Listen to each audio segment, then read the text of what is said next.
Sir एक ना बहुत क्यूरियस क्वेश्चन है मेरे पास, जो मेरे को खुद को लग रहा है कि काफ़ी ज़्यादा मेरे को जानने की ज़रूरत है। क्या सास और बहू कभी माँ और बेटी बनती है?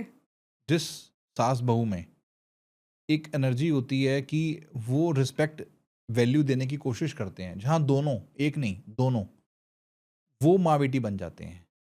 जहाँ पे एक तरफ से भी लाख रहता है कि इन टर्म्स ऑफ कि वाई मैं क्यों करूँ, या वो अपनी बेटी को बेटी समझती हैं, बहू को बहू समझती हैं, या वो बहू अपनी माँ को माँ समझती हैं, बट सास को सास समझती हैं। वहाँ पे नहीं बन पाता है। बट जहाँ पे रिस्पेक्ट देने की कोशिश दोनों तरफ से होती है, अगेन कोई भी रिश्ता दोनों तरफ से चलता है। वैसे ही अगर डॉटर इन लॉ सोचती है कि ये मेरी मदर है, जैसी नहीं मेरी मदर है, बिकॉज़ अगर उसकी अपब्रिंगिंग में उसको ऐसा समझाया जाता है कि देखो अब तुम्हारी शादी के बाद तुम्हारी वो पहले मदर है, मैं बाद में हूँ। जिस घर में जिस पेरेंट ने ये अगर अपनी बेटी को समझा कर के शादी करते हैं, तो वो वैसी एनर्जी देने की कोशिश करती है अपनी सास को, अपनी माँ समझती है। माँ जैसा नहीं समझती, माँ समझती है। अगर एनर्जी पॉज़िटिव देगी तो माँ की तरफ से भी एनर्जी पॉज़िटिव आती ही आती है, मेरा मानना है। अगर वो अपनी माँ को एनर्जी नहीं देने की कोशिश करती, वो डाउट में रहती है। उसके मतलब वो दे तो रही है, पर उसको लगता है ये मेरी माँ थोड़ी है, ये मेरी माँ थोड़ी, माँ तो मेरी वही है, जिसने मुझे जन्म दिया है।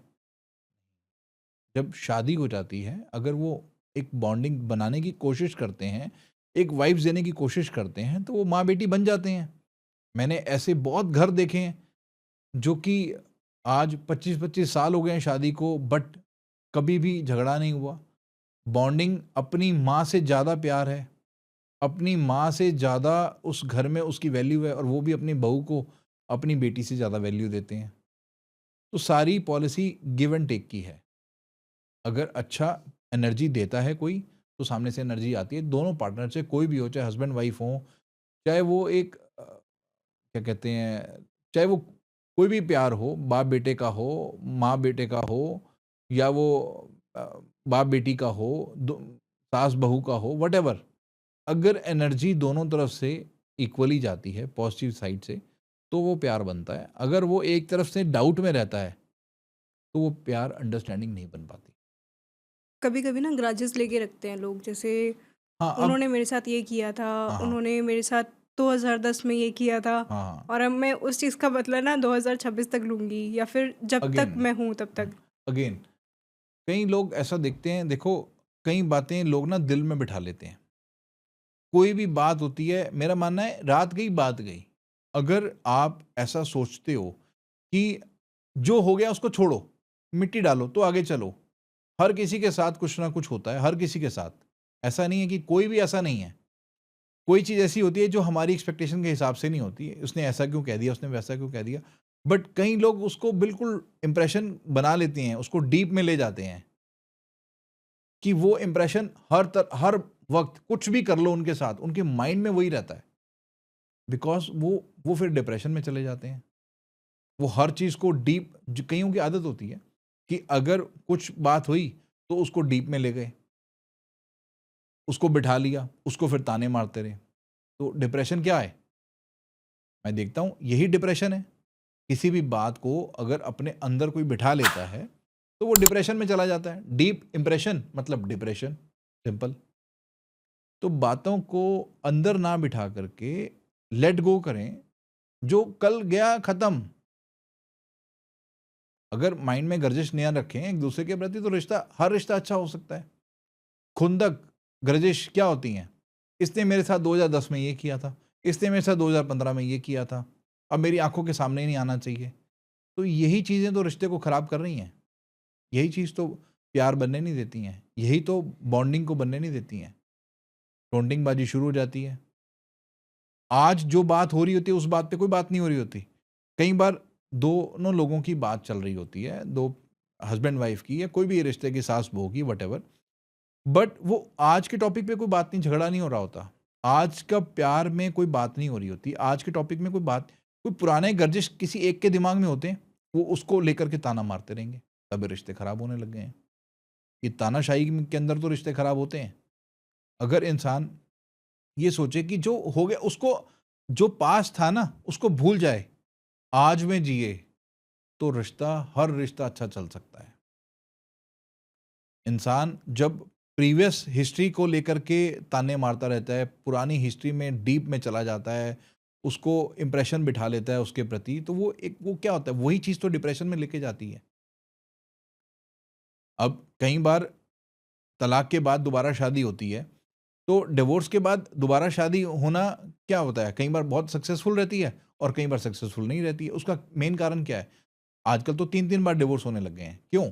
क्योंकि कई बार मैं देखता हूँ कि जब दोबारा भी मैरिज हुई ना, वो प्यार वो बन ही नहीं पाया। क्योंकि वो पुरानी चीज़ों को लेकर के खंगोलते रहे। उन्होंने अपने आज को तो जिया ही नहीं, आज की तो बात ही नहीं करी। जब भी बैठते हैं, जब भी बात करते हैं, पुरानी बातों को लेकर के बात करते हैं। पुराने ग्रजेस को लेकर के बात करते हैं, मेरे साथ ऐसा हुआ था, मेरे साथ ऐसा हुआ था, मेरे साथ ऐसा हुआ था। वो प्यार नहीं बना पाते। तो जो पुरानी चीज़ें हो जाती हैं उसको लेट गो करके इंसान को आगे मूव ऑन होना चाहिए, पुरानी चीज़ों में दिमाग नहीं लगाना चाहिए। अगर वो चीज़ हो गई तो उसको ख़त्म, रात गई बात गई।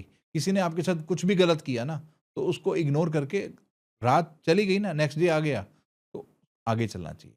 तभी उन बातों को प्यार बन पाता है, तभी वो एनर्जी दे पाता है, तभी उसका आज सही तो कल सब तभी सही होगा। कभी-कभी ऐसा होता है कि लड़का बीच में फँस जाता है। सास कुछ बोल रही है, मतलब माँ कुछ बोल रही है, बीवी कुछ बोल रही है, वो बीच में अटक गया। अब वो इधर जाए तो फँसा, इधर जाए तो फँसा। तो इसमें क्या करना चाहिए उसको? देखो, इधर जाए और उधर जाए वाली बात यह है कि बैलेंस तो हर लड़के को बनाना पड़ता है, क्योंकि मदर की जो एक्सपेक्टेशंस होती हैं लड़के के साथ वो एक अलग होती हैं और वाइफ की एक एक्सपेक्टेशंस अलग होती हैं। तो उसको एक बैलेंस तो बनाना ही पड़ता है, अपनी मदर के साथ भी और अपनी वाइफ के साथ भी, ये हर लड़के की वो है। बट क्या होता है कि मेरा मानना ये है कि मदर को भी समझना होता है कि अगर उसकी वाइफ आई है तो एक उसको अपनी थोड़ा स्पेस दें। थोड़ा स्पेस देंगे तभी वो अपने वाइफ के साथ भी बॉन्डिंग बना पाएगा, अपनी वाइफ के साथ भी फ्यूचर की प्लानिंग कर पाएगा। अपनी वाइफ मतलब अगर मदर की इन्वॉल्वमेंट बहुत ज़्यादा रहती है ना, तो वो आजकल फिर वो भी एक कारण बन जाता है डिवोर्स का। वो भी जब डिवोर्स का कारण बन जाता है तो रीज़न क्या आता है कि वो तो ममाज़ बॉय है, कि वो ममा की बातें सुनता है, ममा उसके अंदर इन्वॉल्व होती है, ममाज़ बॉय है। तो किसी को भी बर्दाश्त नहीं हो पाता है। माँ को भी समझना है कि अगर बच्चे की शादी हुई है तो थोड़ा-सा स्पेस दें बच्चों को, बीच में इन्वॉल्व नहीं हों। कहीं भी बच्चे अगर जा रहे हैं, कहीं भी बच्चे कुछ भी कर रहे हैं, उसमें टोका-टाकी, उसमें क्वेश्चन आंसर ना करें कि कहाँ जा रहे हो, क्यों जा रहे हो, कब आओगे? क्या होता है कि अगर पेरेंट की बहुत ज़्यादा इन्वॉल्वमेंट होती है तो कई बार वो हस्बैंड वाइफ की भी बॉन्डिंग नहीं बन पाती। वो बन ही नहीं सकती है, क्योंकि बच्चा सबसे पहला वो माँ को देखेगा। कई बार ऐसे केसेस भी आते हैं कि नई-नई शादी हुई और मम्मी हमारी कहीं भी जाना हो, रात को आइसक्रीम खाने जा रहे हैं, मैं साथ चलती हूँ। यहाँ जाना है, मैं साथ चलती हूँ। यहाँ जाना है, मैं साथ चलती हूँ। तो इवन मतलब बहुत ऐसे केसेस भी देखे हैं, सुने हैं अपनी कानों से कि डिवोर्स के वो कारण बन जाते हैं। इवन वो लड़के के माँ ना कई बार इनसिक्योरिटी फील करने लग जाती है, जब लड़के की शादी कर देती। तो वो बॉन्डिंग नहीं बनने देती। मेरी जानकारी में एक ऐसा डिवोर्स भी हुआ है। सिंगल पेरेंट थी मदर, उनके हस्बैंड की डेथ हो गई थी बहुत साल पहले। अकेला लड़का था, तो माँ-बेटा थे घर में। शादी हुई तो वो प्यार बनने ही नहीं दिया। वो फैक्ट्री में जाने लग गई। उनकी मदर जो हैं, उसकी लड़के की बिज़नेस में इन्वॉल्व होने की कोशिश कर ली कि क्योंकि अब वो अपने पार्टनर को फैक्ट्री लेके जाने लगा, तो उसको इनसिक्योरिटी सी फील होने लग गई कि मैं भी तेरे साथ फैक्ट्री चलूँगी। अब वो मदर को बोला चलो कोई बात नहीं, चलो आप भी चलो। अब मदर भी फैक्ट्री जाने लग गई, अब वहाँ पे टोका-टाकी शुरू हो गई। डॉटर इन लॉ और वो मदर इन लॉ की आपस में झगड़ा होना शुरू कर दिया, बिकॉज़ और उससे ही उनका डिवोर्स हो गया। बिकॉज़ इसी कारण से कि मम्मी की इन्वॉल्वमेंट, पश्चिमी बिहार की फैमिली थी, उनकी मदर की इन्वॉल्वमेंट, मदर का माइंडसेट ऐसा था कि बस बेटा कहाँ जा रहा है, क्या कर रहा है, सारा दिन फ़ोन पे बात करते रहना, सारा दिन। मदर को ये समझना है कि अगर बच्चे की शादी करी है, तो थोड़ा-सा स्पेस देना ही पड़ेगा। अगर वो स्पेस देते हैं, तो ही कामयाबी मिलती है। दोनों बच्चों की प्यार तभी बन पाता है। आई होप ये क्लिप आपको यूज़फुल लगी हो। ऐसी और क्लिप्स को देखने के लिए इस चैनल को सब्सक्राइब कीजिए।